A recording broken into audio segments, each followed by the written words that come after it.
8 anos ainda você viveu Sim, isso. com a diferença que eu já sabia que Deus existia. Então, as pessoas que eu convivia, que falavam que não acreditavam em Deus, eu já, irmão, não posso te dizer isso, realmente eu acredito e, né, talvez você não acredite, o problema é seu, mas eu acredito, mas também não justifico o que eu estou vivendo.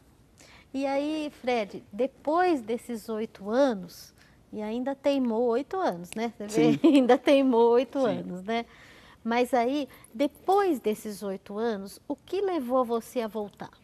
Assim, eu sempre me senti muito incomodado dentro da igreja, né? Eu nunca, assim, de fato, eu nunca imaginei dentro de igreja, né? De falar de Deus para as pessoas, isso era uma coisa que para mim não cabia, eu nunca, né, me imaginei dessa forma.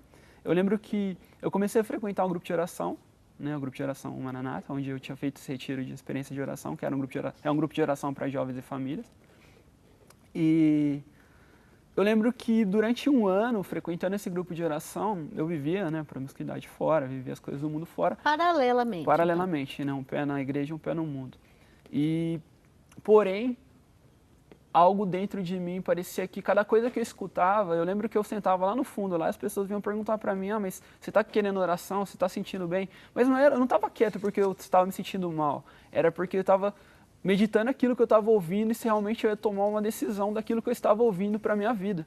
Né? Porque eu vi as pessoas falarem de castidade, as pessoas falarem de viver na presença de Deus, de evangelizar, de etc. Então eu estava tentando comportar aquilo na minha vida, se realmente eu daria um passo, ou se eu só escutaria aquilo, Você estava ouvindo.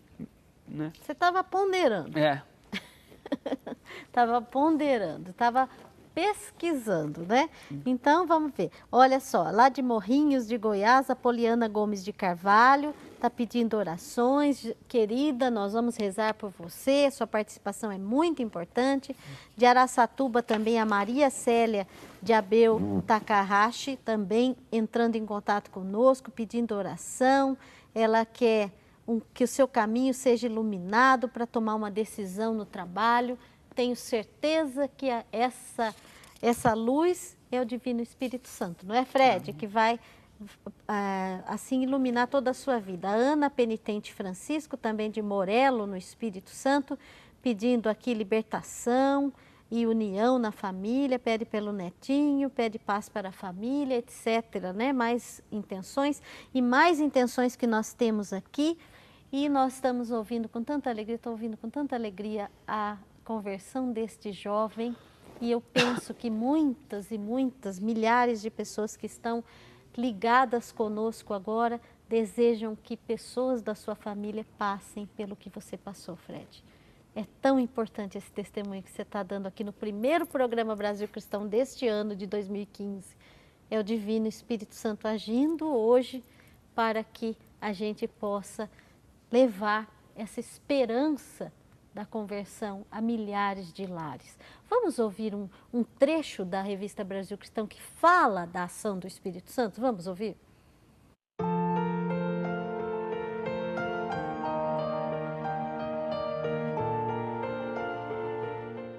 A crença na Santíssima Trindade inclui o conceito de Deus Espírito Santo, juntamente com Deus Pai e Deus Filho, Jesus Cristo.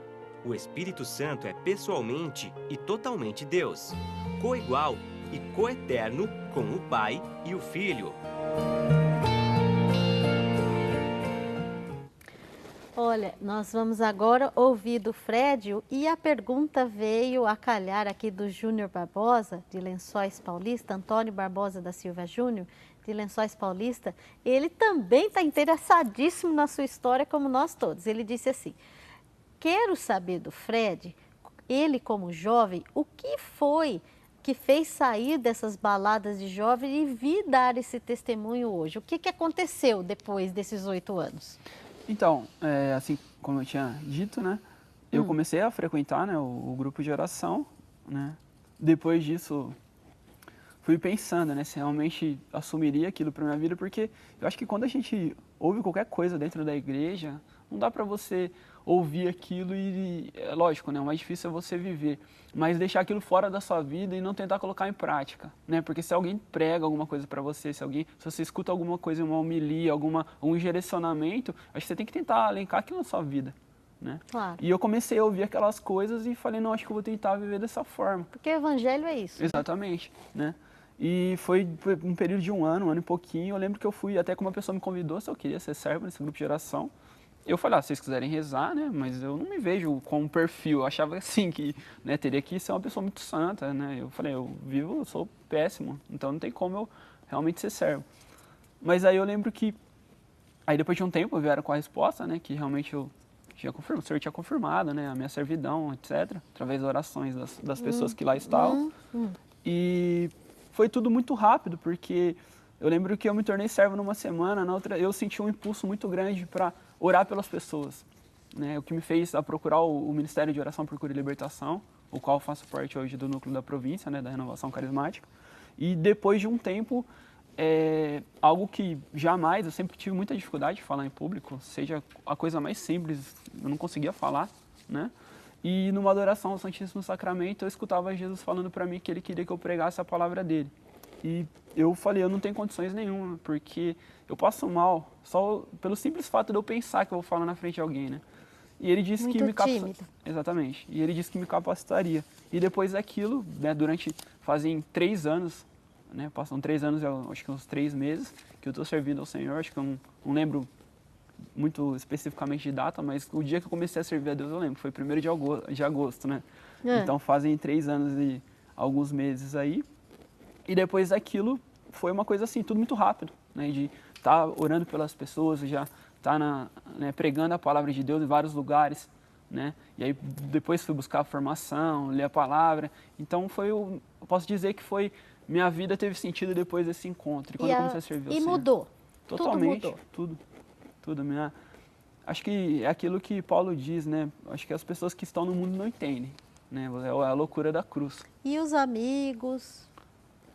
Eles, de fato, acredito que entendam, né? Porque se era uma pessoa que, de fato, não acreditava em nada, que, muito pelo contrário, ainda criticava e fazia com que outras pessoas criticassem também, até perdessem a fé. E do Você nada... até caçoava, né? Tirava sarro, sim. né? Você falou que também entre meus tirava amigos, sim. bem sarro mesmo, Sim. né? Sacerdotes, dos sacramentos da Eucaristia. Então, Fred, a gente vê que houve uma guinada total na sua vida. Totalmente. E hoje é um pregador. Pela graça de Deus, né? Sim. Pela misericórdia. Quem é o Espírito Santo para você, Fred? Olha, eu vejo que, assim, a gente nunca vai saber exatamente como foi, mas depois daquele dia que aqueles homens estavam lá no cenáculo de Jerusalém e o Espírito Santo veio sobre eles, na verdade, a maioria dos apóstolos eram da Galileia, né? Era o resto da sociedade, eram pescadores, pessoas que, né, ninguém dava absolutamente nada, os judeus desprezavam. E após aquilo, é lógico que eles pregavam a palavra junto de Jesus, mas eles ficaram perdidos depois que Jesus foi elevado, né? Eles não sabiam aquilo realmente que eles fariam depois disso. E por uma efusão do Espírito tão poderosa naquele lugar, um derramamento tão poderoso, a ponto de Pedro, que era um pescador, né? Não era uma pessoa letrada, não era inteligente, e sair pregando a palavra, e aqueles homens pregarem até sofrer o martírio, né? Apanharem, serem presos. Eu penso que, talvez, né, jamais a gente vai se comparar a essas pessoas, mas talvez o que aconteceu na minha vida foi isso. O Espírito Santo foi um impulsionador. Continuação, Fred. Exatamente. Foi um impulsionador, né, na minha vida. O Catecismo diz, né, que o Espírito Santo ele revela quem é a pessoa de Jesus Cristo. E acho que quando ele impulsiona o seu coração para falar de Jesus Cristo, ele é como se fosse uma ferramenta de Deus para que as pessoas tivessem, que as pessoas tenham o mesmo encontro que você teve, né, com Jesus. Então, assim, o Espírito Santo na minha vida foi tudo. Agiu. Porque você Exatamente. deixou, né? Sim. Você deu aquela abertura, Dei. né? Foi de coração, foi pouco e tempo de coração. o Espírito Santo só age quando a gente deixa, né, Fred? Sim, isso é verdade. Muitas pessoas, assim, eu vejo que entram num grupo de oração, né, começam a frequentar a igreja e acham Isso, o sacramento. Exatamente. E acham que Deus não age, né, mas Deus não rouba a porta do coração de ninguém. As pessoas têm que dar abertura. Você quer falar isso lá na câmera para quem está assistindo? Fala isso. Você é um jovem, bonito, saudável. que teve sua vida mudada. Fala isso, meu bem. Queria dizer, né, para as pessoas que realmente desejam ter uma experiência com o Espírito Santo de Deus. A Beata Helena Guerra, ela dizia que para que uma pessoa viva de forma concreta uma experiência com o Espírito Santo, é necessário que ela se coloque no lugar dela como nada e Deus como tudo, né? Se sacrificar na presença de Deus, se humilhar na presença de Deus, né? Reconhecendo o seu nada e pedindo fervorosamente por Ele, né? Então, assim, isso necessita que essa pessoa tenha abertura de coração. Então, se você tem essa necessidade, se você realmente quer fazer uma experiência com o Espírito Santo, acima de tudo, você tem que abrir o seu coração. E vale a pena a oração dos pais, dos familiares? Olha, eu vejo que se não fosse a minha mãe, a minha irmã e outras pessoas rezarem por mim, de fato não teria acontecido nada disso, né? Eu acho que, assim como, né, quando a gente tinha falado, aquelas mulheres rezando, intercedendo para que o Espírito Santo, e a Beata Helena Guerra, ela diz isso também, né, que para que o Espírito Santo venha, aquela pessoa tem que estar em constante oração. E muitas pessoas rezavam por mim, né, principalmente minha irmã, minha mãe, né? Então, acho que não sei o que algumas famílias possam estar passando nas suas casas, né? A gente sabe que hoje em dia a sociedade é degradada moralmente, as drogas, né, o alcoolismo, tudo destruindo a família, como, né, é uma das emoções que vocês estão tendo. Isso, família é projeto de Deus, né, Fred? Eu vejo que a oração, ela é capaz de mudar todas as coisas, né? Eu acho que ninguém deve esmorecer, não. Santa Mônica rezou 30 anos para a conversão de Santo Agostinho. Então a gente não deve, de forma alguma, esmorecer. E a oração tem poder. Converteu a minha casa inteira. Então é capaz, com toda certeza, com fé e coração, é capaz de converter a casa de qualquer pessoa que realmente abre o coração. Olha que lindo, esse jovem falando de todo o coração, algo que aconteceu na vida dele. Não é uma encenação, não está fazendo teatro aqui, ele está falando de todo o coração.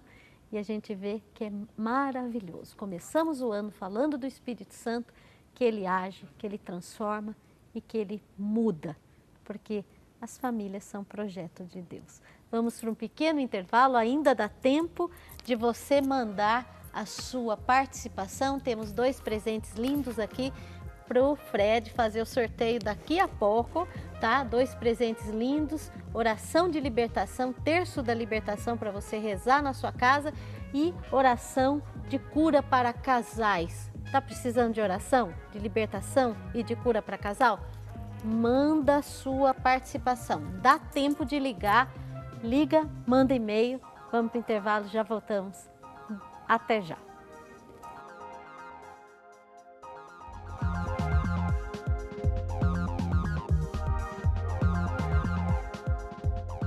Esqueça as previsões e adivinhações para 2015, pois o futuro não se prevê, se constrói.